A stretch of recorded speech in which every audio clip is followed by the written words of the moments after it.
تاریخ میں بڑے بڑے حکمران گزرے ہیں جن کے پاس دولت کے ڈھیر تھے، لیکن آج ہم آپ کو ایک ایسے بادشاہ کی کہانی سنائیں گے جس کی دولت کا آج کے امریکہ کے بل گیٹس اور ایلون مسک جیسے لوگ بھی مقابلہ نہیں کر سکتے۔ یہ ہے افریقہ کے مالی سلطنت کے عظیم حکمران مانسا موسا کی حیرت انگیز داستان۔ مینسا موسا 1312 میں تخت نشین ہوئے۔ مینسا کا لفظ اس خطے میں بادشاہ کے لیے استعمال ہوتا تھا۔ ان کی سلطنت جدید دور کے کئی ممالک پر پھیلی ہوئی تھی۔ اس سلطنت کی دولت کا راز تھا سونے اور نمک کے وہ بے پناہ ذخائر جو اس کے پاس تھے۔ در حقیقت مالی اس وقت دنیا کے سونے کے سب سے بڑے ذخیرے کی مالک تھی۔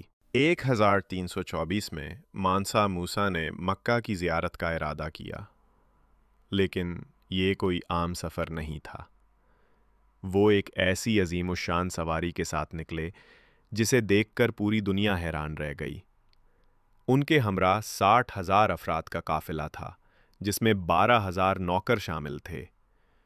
ساتھ میں 100 سے زائد اونٹ تھے اور ہر اونٹ سونے کی اینٹوں سے لدے ہوئے تھا۔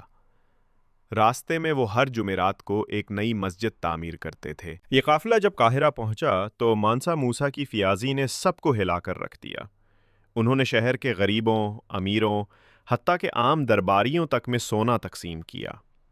اتنے سونے کے اچانک بہاؤ سے مصر میں سونے کی قیمت ہی گر گئی اور معیشت کو ایسا دھچکا لگا کہ وہ برسوں تک سنبھل نہ سکی۔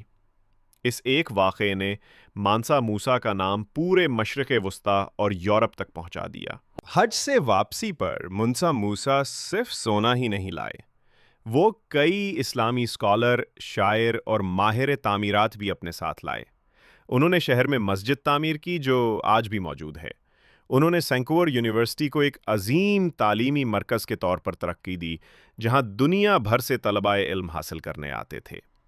اس طرح انہوں نے اپنی دولت کو عوام کی بہتری اور علم کے پھیلاؤ کے لیے استعمال کیا۔ مانسا موسا 1337 عیسوی میں اس دنیا سے رخصت ہوئے۔ آج بھی تاریخ دان انہیں دنیا کا اب تک کا سب سے امیر شخص مانتے ہیں، لیکن ان کی اصل میراث صرف سونا نہیں تھی، بلکہ علم، ثقافت اور تعمیر کے وہ شاہکار تھے جنہوں نے افریقہ کے سنہری دور کی بنیاد رکھی۔ ان کی کہانی ہمیں سکھاتی ہے کہ حقیقی دولت صرف جمع کرنے میں نہیں، بلکہ اسے معاشرے کی ترقی کے لیے استعمال کرنے میں ہے۔